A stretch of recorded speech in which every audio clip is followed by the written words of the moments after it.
But I know that I lied because I'll be at your back. Greetings.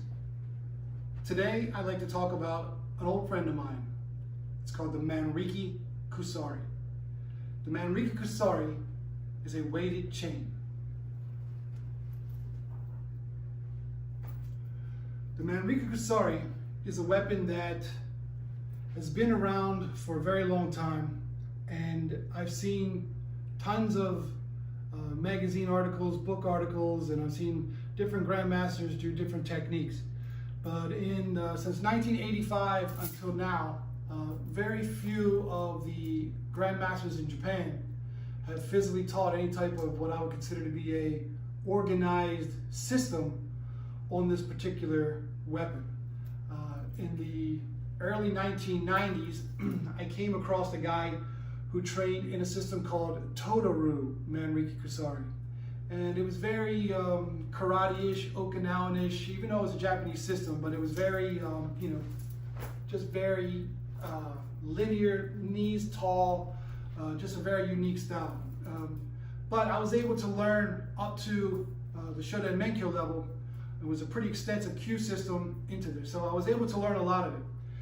Over the years, I've obviously seen everyone from Stephen Hayes to Hatsumi Sensei to Tanemura Sensei, and then even I'd like to mention Manaka Sensei because he does have a system of Kusari, Manriki Kusari. It's not a big system, but he does have a system. I believe it's like 10 techniques. He has 5 omote techniques and 5 ura techniques, and 10 techniques, or maybe a kihon. And I'm sure in his lifetime or time to come, he may expand on that. But I know that he's introduced at least these fundamental 10 techniques into the Jinnakan organization. So over the 30 plus years of training, Manaka Sensei was the only one in the Ninpo world to teach a little bit about this and to organize it into some kamais and all that. Again, over the years, I continued to train with the Totaru people and was able to get even deeper into the Shoden Menkyo.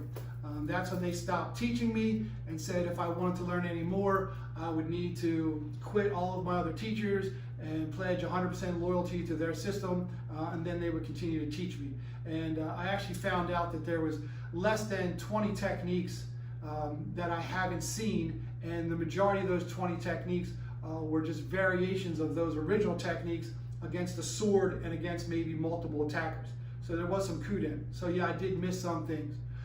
What I tried to do was take all the information that I got from Manaka Sensei, all the information that I got from Toda Sensei going into the Chuden Menkyo level, and all the information that I've ever seen from all the other teachers I had.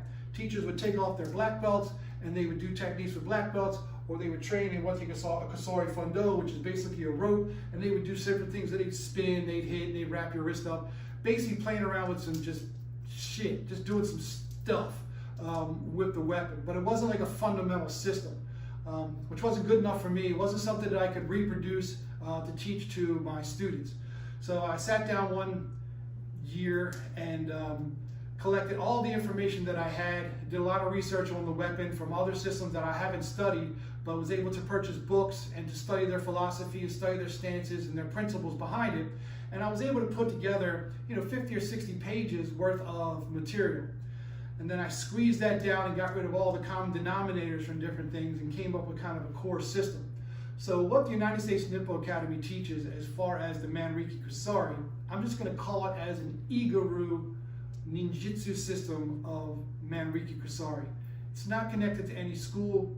I didn't make this stuff up. All I did was organize it from different systems, different people, and I put it together in a common sense format to where you learn the kamais, you learn the basic strikes, and then you move forward from there. But I've got a pretty extensive system. It's something we could train on for years and to keep developing it. But just wanted to be upfront and honest about that. So this is a great weapon. It's part of our heritage. It's part of the traditions of what we do. I think it's a very effective weapon.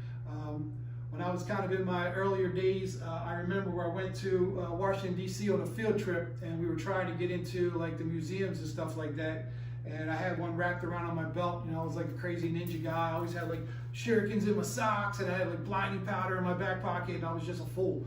But I remember like metal detectors trying to get into these museums and stuff, and I'm like standing in line with all the kids. I think this was actually like in high school, and I'm realizing that I'm seeing this beep, beep, beep, beep, people taking off, and I'm thinking, shit, you know what I mean? So I'm like throwing knives into the bushes, and I'm taking bow shurikens and I bury them in the dirt, and I took one of these and I put it in an empty cup and I put it outside, and then obviously after the whole tour was done, we went out another door the back way, got on the buses and back to school. I lost all my gear, but I just remembered that. It's a funny story. But this is the Manriki Kusari.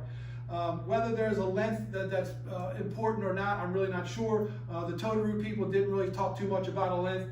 Manaka Sensei basically said that you need to be able to put both of the weights in your hands to be able to get into like an ichimonji no kamae where there's not like a lot of slack, to where it's kind of taut. You want it to be kind of tight. So you can make these. Another way I was told in the Totoro was you pinch the very first link, you stand in kamae, and then make sure that the chain hovers just above the ground with your arm hanging naturally. Again, the weight in your hand, pinching the very first link, having it hang naturally, and then just above the ground. So obviously, as you can see, I've had this one custom made for my body. So it's basically a chain with 2 lead weights on the end. These lead weights here, I don't know if you can see them, I'll try to get close. These are the ones that are actually from Totoro. So this is the Totoro side.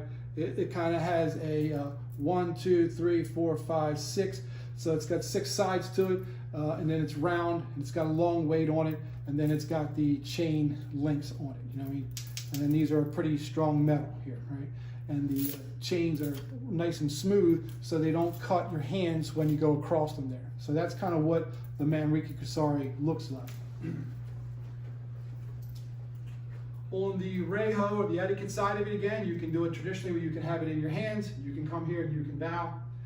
If you're wearing it on your belt, you can simply just bow here. And then that gets us into the very first kamae of the system. So again, just consider this to be Iga Kusari. You know, it's not the United States Ninpo Academy. I didn't create this. I freaking stole it from everybody and I organized it. So this is what they call inyo no kamae. Inyo no kamae. Right? So basically, I have the chain in my hand. I have half of it in my left hand, half of it in my right hand. My 2 fingers of my left hand are over top my right hand, and it's almost in like a kung fu style bow, right? That's one way you can do it. A more advanced way is to hold it with the chain a little bit taut, so I'm pushing this way, so it's no slack, so I've got it nice and tight. You wait for that wiggle to come out of it, and then you're going to drop your hand about 1 inch, and then close your hand. And what you'll do is you'll have 50% in both hands, and you actually end up right in kamae, right? So again, nice and taut, drop your hands just a little bit of 1 inch, so you're catching gravity, and then go ahead and bring it down right into kamae. So this is inyo no kamae. It is a bowing posture. From this position here, you can throw things, you can block, but this is called inyo no kamae, right? So this is kamae number 1, inyo no kamae. The next kamae is called waki koshi no kamae, waki koshi no kamae. Think of this kind of like seigan.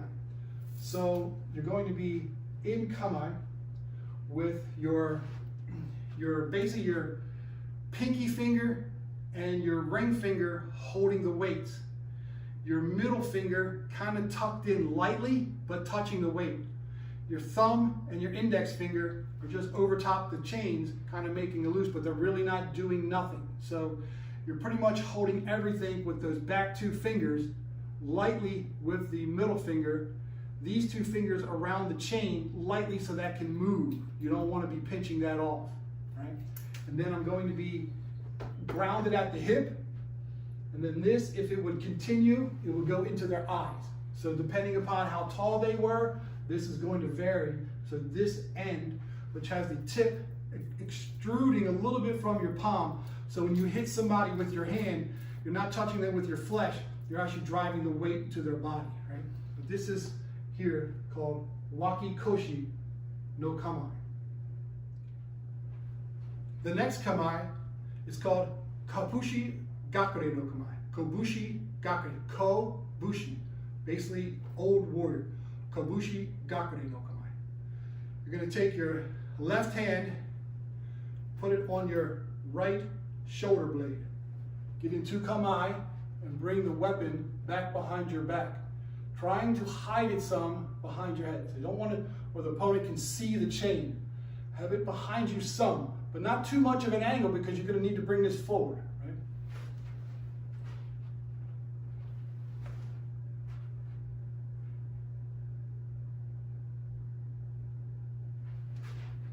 Kobushi Gakure.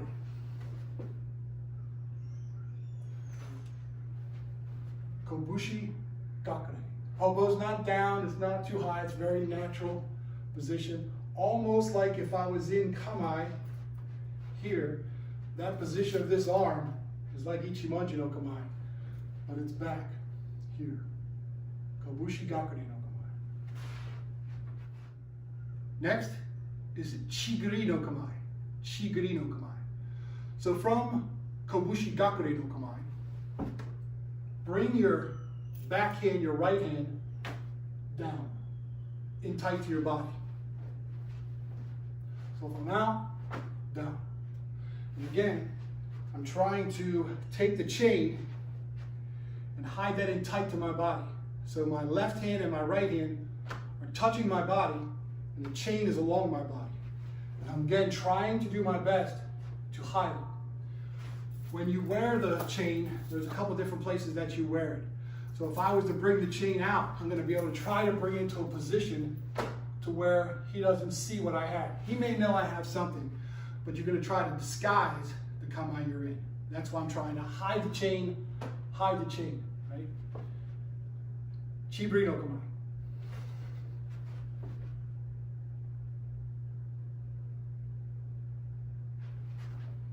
Kamae number 5 is Fuji Kusari no kamae. Fuji Kusari no kamae. And if you can kind of see the transition from Kobushi Gakure, Chigiri, now I'm going to step back. And what I'm going to do is I'm dropping the top hand backwards and letting it fall down to my legs. And I'm turning sideways some, and I'm hiding the chain behind my right leg. So it's not like Shizen, where I'm standing here and you can see, where I'm standing here and you can see the chain. I'm trying to hide it behind my leg. Fuji Kusari no kamae. So again, you can see if I had it in my belt and I was able to pull the ones out, have the weights in my hand, as I turn, I'm trying to get into position without exposing that I have this weight. I want this chain to be a surprise. Fuji Kusari no kamae. Number 6, Ushiro Kessa no kamae. Ushiro. Ushiro means diagonally backwards. So Ushiro Kessa. Kessa is kind of like a diagonal. Haso Kessa Giri. Kessa is kind of on this angle. So diagonally backwards on an angle, it's going to be here. So from what they call fundo no kamae, which we'll get to, you're going to take your right hand, go out in front of your left. Bring your elbow past, so your elbow is past the chain. Now, use your arm backwards to bring the chain behind your back and then put it on that diagonal. Right? So if you see,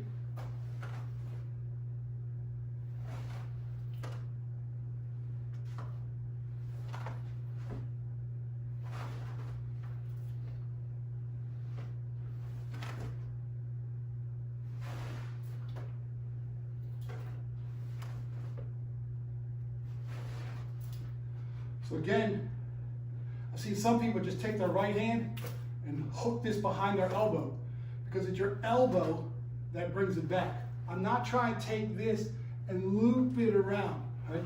I just basically want to get the chain on the other side of my elbow and use my arm to get it behind my back, right? And if the chain is going behind my left shoulder, your right foot can be backwards, or your left can be backwards. So there's no set one way. And generally, I'm going to take the hand that's going in front I'm going to put that foot back because this is out in front. So generally when this arm is out in front, this leg is out in front. So that's kind of the standard, what they would call kihon or the basic way. But don't be restricted, you can do either side. But again, it's going to be here, elbow, arm, step, kamae. Go in the other direction, left, right hooks, back, kamae. Okay? Ushura kesa no kamae.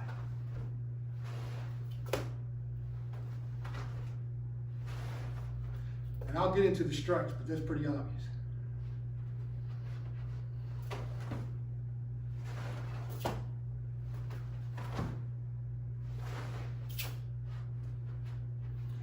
This is technique number 7. It's called Ushuro Kage. Kage means shadow. So think of this as you're walking forward and there's maybe a shadow behind you if the light is in front of you. Ushuro Kage. From here, you're basically going to take the chain like Otanashi and Hamba Jutsu and bring it behind your back. Again, one of the ways to carry it, I'll get into that later, is to have it around your waist with the weight chucked into your belt. And from here, what I can do is I can move and I'm in kamae now. So it's basically having the chain behind your back here. Right? Now, you can have your palms, and you should have your palms with the thumbs facing towards each other, same way in the back. So my thumbs are facing towards each other, and I'm here. So basically, my palms are down, and I can be in kamae, right side or left side here. Right? It's basically hiding. For when I'm here, tucked into my belt, something happens, I move myself out, and then I go into kamae. I'm in this position here, allowing me to use that strike. Basically behind, roll back.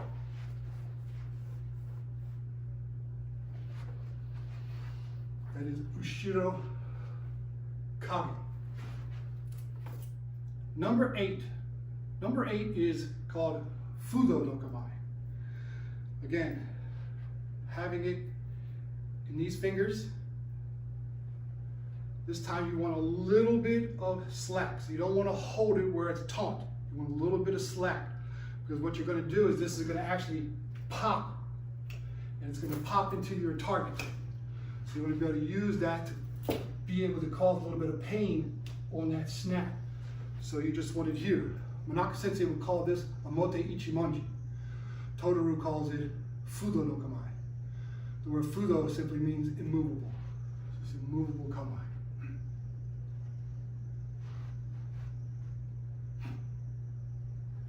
Fudo no kamae. The last one, number 10, is tai no kamae. Tai. Tai means body. So you can basically have it where it's 50-50, right? It's 50-50. And then basically you want to take and bring that up from underneath here. Bring the weights up close to the belt and let the chain hang slightly longer than the belt. This gives you the ability to grab both of the weights, pull down, go to kamae. Another way, if I'm going to be going long distance and I'm not so much ready to use it, I'll go ahead and loop it through the belt, bring the weights through the chain, cinch it down. No one can steal it, they won't fall off. They kind of bounce around a little bit. I usually from here bring them inside my gi, tuck them back up underneath the belt. So the chain is still there, but I can move around, they're not bouncing around on my body. That's one way I'm carrying them if I was going to go on like a long journey, up through the mountains, running around, jumping over things, and I don't want them hanging down. This would probably not be my first choice, but it's a great way to carry it as like a utility if I needed to move with, especially if I do a situation where I may be in trouble. You can easily bring the weights down, then you've got to learn how to catch the chain and then bring the weights through the loop so you're actually ready to go. So if I was going to be in a situation where I needed to use them, I would position them this way here. And then when I was attacked, I could quickly move to kihon. Right? So wearing it on your belt, number one. In no particular order. Next way, basically put it behind your neck. Take the chain, bring it under this armpit. Take the chain, bring it under this armpit, and then make sure your gi is here, and the weights are over here. Not hanging down here, the weights are over here. And I can move around naturally, and I can move. And then if I needed to use them, I could quickly access them, bring them over my head, and go to kihon. So wear it over your head.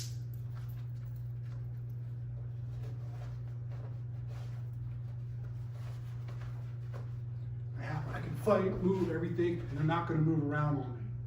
And then if I needed to, maybe I was like in a full Nelson in behind, I can have my hands come up, I can use these to strike with, flip back around here, turn that. So that's what. The next way, probably the most common way, is to bring it behind your back, tuck the weights in your belt, and then go back and tuck the whole chain underneath your belt. So the whole chain, everything is hidden. So you don't want to be walking around with a kimono and an obi or a regular civilian like street clothes and have someone see a chain underneath your sash, under your obi.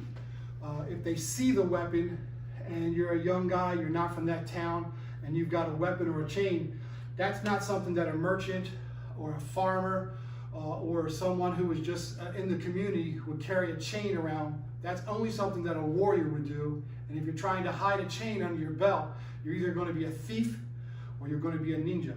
Either way, it's going to bring attention to yourself. So you want to try to, when you're wearing weapons at all times, even if I'm wearing a tanto, I don't wear a tanto on the outside.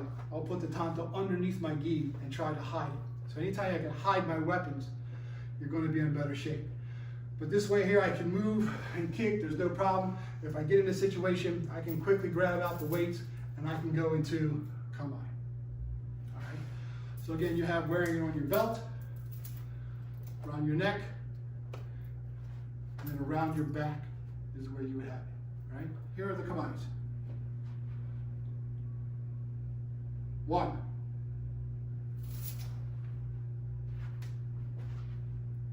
2, 3, 4,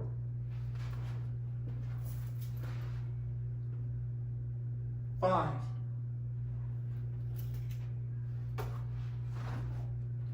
6, 7, 8,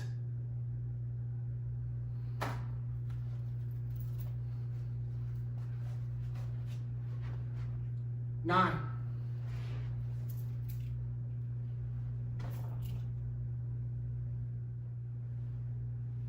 'The next section, Kusari, or Manriki Kusari, is your kihon, ways of striking with the chain. The first technique is called hiken. One of the things I want to talk about is something called, or noto, which is basically sheathing and resheathing. There's a certain form that I've adapted with the chain that does make us a little bit unique, and basically taking this some from Togakure-ryu, Kenjutsu, and some of the Todoru, and mixing that together to make it a little bit more of a ninja feel to the flow of it. I don't want what we're doing to look like Todoru, and I don't want what we're doing to look like Jujinin-ryu, because it's a conglomeration of these systems. It's a melting pot or a merge of these systems. So in some ways, by melting them together, it's given its own uniqueness, and I want to give it its own flow as well. So what I like to be able to do is, at the end of a lot of these techniques, if the weight is hanging, like I just did something, I just struck somebody, the weight is hanging, rather than technique just kind of ending like this here, I like to have a certain style or a certain flow of the way we handle the chain. So whatever you're done, whenever you're done doing anything and the chain is there, you pick it up off the ground, you have it in one hand, I want you to go back to Waki Koshi no Kamae. I want you to go back to like this Seigan no position. And then from there, I want you to learn how to take your right hand and resheath the chain. So again, holding it tightly with just your pinky and your ring finger, keeping your middle, your index, and your thumb as like pinchers or grabbers. Have this be a little taut. So pull in opposite directions to get the chain taut. Then from there, you're going to take your right hand and you're going to throw it down into your left hand like this. What that's going to do is it's going to put all the chain in the one hand. From there, you can come up to Inyo no Kamae. So if I just did something, and ba, ba, ba, and I just hit the guy. From there, I will learn how to swing it back to my hand. I want to resheath it and come back to Inyo. And I want to do that every single time. So it has this flow of something happened. I'm either going to give it a swing to get it back to here, throw it into Kamae, go back to Inyo. So you're going to have to practice this thousands of times. And I'm telling you right now, it really won't work with the rope version of these. You're going to need to get some type of chain. So go down to Lowe's, Home Depot, whatever, get yourself a chain, get online, buy yourself a decent Manriki Kusari. Be careful to the ones that are like $8. And if you get the cheap ones, the ring that connects the weight to the chain is just a small little ring and it's not really welded together. And I've seen those snap. And I've seen techniques where you're spinning it above your head and then the weight fell off and hit someone and cause a lot of damage. Or you go to flip it to hit somebody and it flies off and hits them dead in their forehead, cuts them wide open, they got a scar on their forehead for the rest of their life. Yes, I know that person. He no longer trains anymore, but he's walking around with a scar on his whole life. And people are like, hey, what's that big scar on your forehead? And he's got to go, well, about 10 years ago, I dropped out of this ninja school and I got hit with this chain. I was only trained there for a week and I got 12 stitches on my forehead. So if you're going to get a stitch down your forehead, you better become a real good ninja so you got a good story to go with. But either way, when it's done, you can do one of two things. You can come up and you can grab it and then you can kind of bring it along and get into Kamae and then go ahead and resheath it and then go back to Inyo every single time. Right? Later on, we'll work on being able to come the opposite direction as well as being able to come down. But you want to learn how to resheath the chain. So I generally, no matter what I'm done, I generally go 1, 2, 3, bring it back to Kamae, resheath it, end in Inyo no Kamae. That's kind of like the way that we do our walking around and the way we step forward and we step backwards. There's a certain style to the way that we do our taijutsu. There's a certain style to the way we use our Manriki Kusari. So again, something happens, it's out there. 1, 2, 3, and catch. Now you're gonna have to learn to keep on this catch. If you bring this hand too close to your body, it's gonna wrap over top your wrist. If you bring this hand too far away from your body, it's gonna miss you, right? So once you get in Kamae, you've gotta learn however far this hand is from your body, whatever that distance is, measure it. And lock this elbow, keep it bent in that exact position every time. So it's not here, it's not here, it's here. So when I spin this chain, I'm gonna bring the hand to that position right here, because this is the distance that I need for that to fall back into this hand. So you just do the Kamae so often, you memorize where this position is. This is gonna take a little bit of time, but it's just 1, 2, 3, catch. Once you catch, resheath, come back to Inyo no Kamae. That's kind of the formalities of dealing with the chain. All right. So let's go to Hiken. So we start from Inyo no Kamae. So I'm in Inyo no Kamae. Person's going to attack with a sword or a punch or something. I'm going to, again, what are we doing? Moving offline. Why? Because we like living. We're going to move offline. I'm going to take both my hands, but my left hand a little bit in front of my right hand, and I'm going to throw the chain to hit him dead into the Kyusho between the eyes with the Jinshu up on the chin. Again, I'm not just randomly throwing the chain, hoping that I hit his face somewhere. I'm going to be hitting a specific target, either into the eye, the Jinshu, which is between the nose and the lip, the spot down here, can't remember the name of it there, the actual chin itself, or into the esophagus, or dead between the eyes. So again, Inyo no Kamae, here, about. Onegaishimasu. Person gets into a Kamae, he cuts down with the sword, move offline and throw.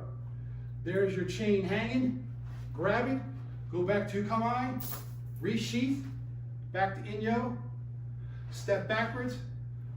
That particular technique is done. So again, this is called hiken. 1, 2, 3, 4. All of that has to be done as part of the technique. If you don't do it like that, what it ends up looking like is, you may have the chain around your belt, you may be wearing it correctly, right? So you pull it out, and then if you don't know how to do the thing, you're kind of like, and then you're here, you can look all cool, he attacks, boom, you hit him, and then you just don't want to go, we're good, let's try it again.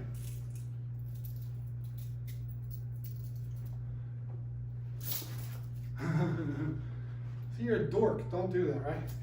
So you start off here, bring the chain out, inyo no kamai, he attacks,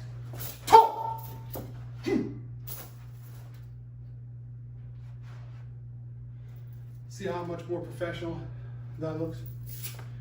So again, just practice here. Step. Now you're a Manriki guy. Technique number 2 is called uzumaki. Uzumaki. Kabushigakure. Opponent attacks. You're going to learn to move offline. Let go with your right hand and throw this forward. What you're going to do is make an X. You got the chain in your left hand. And you're going to learn how to make this X. And then you're going to bring it back to kamai, switch feet, reshelf, back to inyo here. Kamai, offline. 1, 2, 3, 4, 5, 6. And then once you've got this X down, the next thing you're gonna have to learn is the same thing. Keeping your left hand far enough away so when you come back, you got the chain. Once I've got it in chain, I'm gonna just switch kamais. So I'm always gonna go to my left side back, right side forward. Then here, bring the sheath back, come forward. So whenever I'm done this, I've got as many as I want to do, because realistically, I'm just moving this, boom, that's the technique. But you got to learn, if you miss, how to, because you may have to come back with that side. So you want to learn how to throw and make an X. So you've got control of the weapon. Then learn how to bring it back to kamai, switch your feet, resheath, then back up, bow, step away, technique's done. Okay? Kabushigakure, step offline. 1, hit. Once you got a good comfortable with it, bring it back to kamai. Switch your feet, resheath, back up, and down. Uzumaki. Number 3, it's called tatsumaki. Tatsumaki. Start, Fujikasari. Weapon is hanging down, hidden behind the leg. The attack is coming straight down. What do we do? Waiting, wait for it. Yep. Move offline. Attack's coming down. Move offline. It's okay to check, but don't get this in your way. With your right hand, you're going to do a small little whip up into the face. And you're going to have to learn to practice that. So get yourself a target. It could be a paper plate that you put on a tree, a circle on a tree, and practice standing a little bit 45 degrees sideways to it, getting offline of it, and then looking at your target, and then practice hitting it. Practice hitting it every time. Boom. So it has like a little snap to it. A little snap. So now she hits. Right? So it's not just swinging, it's a snap, like a thrust. All right? The trick to that is when it hits, you got to pull in the same line. Because if you have a little bit of an angle and you pop this thing out, and you pop it out incorrectly, the weight is going to hit, and if you pull your hand towards your body, you're going to pull the weight right back towards your face, right? So in case, if you don't like your teeth, go ahead and try that. But if you like your teeth, don't do that. So what you need to do is when you move offline and you flick it out, you need to pull the wrist in a way where it's actually going to pull the chain back outside of your body. So you see how far I kept my hand away from my body. Once I make this move and I go to strike, this hand stays in tight. I'm gonna flick it in tight, but then watch how I bring my hand away from my body, right?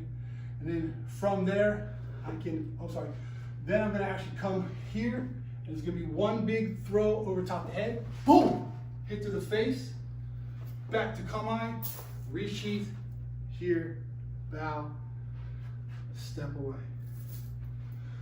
So the whole technique is 1, 2, kamae, resheath, up, and down. When you do this overhead, you gotta learn how to use your arm or use your body so this end weight doesn't come back around, maybe hit you in your coccyx or hit you in your spine or hit you in your hip bone. So a lot of times you'll see me with my other arm, you'll see me keep this away from my body. You can see how I use even this side where I keep it away from my body. So that's a drill that should be probably in the system where you can learn to move the chain and use your arm so you don't actually have the weight hit your body, right? So it's a good drill to use this arm. So it's stopping it. And the same thing here, stopping it. So it's coming around, stopping it. So it's not hitting my body, right? And I can still generate power without this weight pounding the hell out of me, all right? Fundo Kusari, tap comes in, offline, strike, and quickly cover yourself so the chain doesn't hit you. Here, bang, straight across the face, and then go back to kamae. He's down bleeding. Resheath, bow, escape, right? So that's this technique. One last time.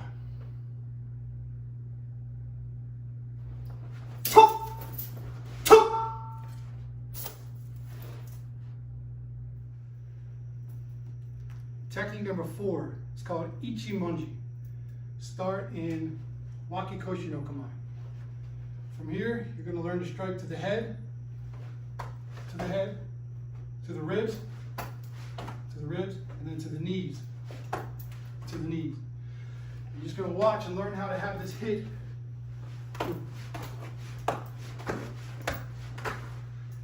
You're going to hit your body, but it's not like crashing into my body.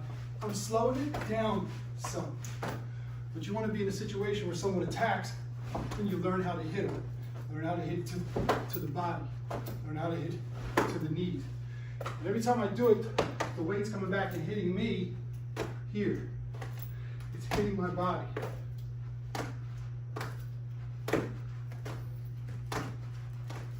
So it's not hitting me, it's hitting in almost in my butt or my back. It's hitting in a meaty area. So I'm throwing this, but once I hit, I'm slowing my arm down. So you see it's not hitting me hard. So it's a real hard hit, and I slow my arm down to slow the weight down. Right? But it's basically learning how to hit both sides, keeping the chain in your right hand. 1, 2, 3, 4, 5, 6.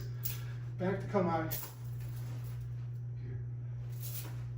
Each, son, shin, go, rogue. Ichimonji. Technique number 5. Last technique in this section in the cues. Ichimonji, gaishi. I'm going to start in fundo Kusari no kamae. Basically letting the weight drop, hiding it behind my leg. Gaishi means to reverse. So we're going to reverse sides. We're also going to reverse hands. So the training is to learn how to be able to strike moving with the right hand, switching hands, striking left, right, left. And being able to do that, you're like jodan level, chudan level, chudan level, gedan level, gedan level. And being able to strike any level that I need to with one hand. Basically the drill is done with 7 cuts. You can do right side, left side, 1, 2, chudan, 3, 4, get on, 5, 6, and then I go back one cut across the do to the kasumi, to the temple, finishing on the right side so I can resheath. It looks something like this here. Ich, nip, so, sheep, go, rope, switch.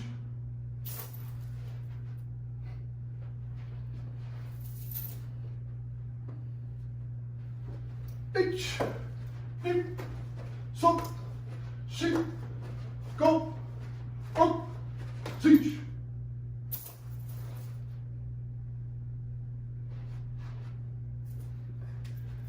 And that is the basic kihon for the Manriki in manicure.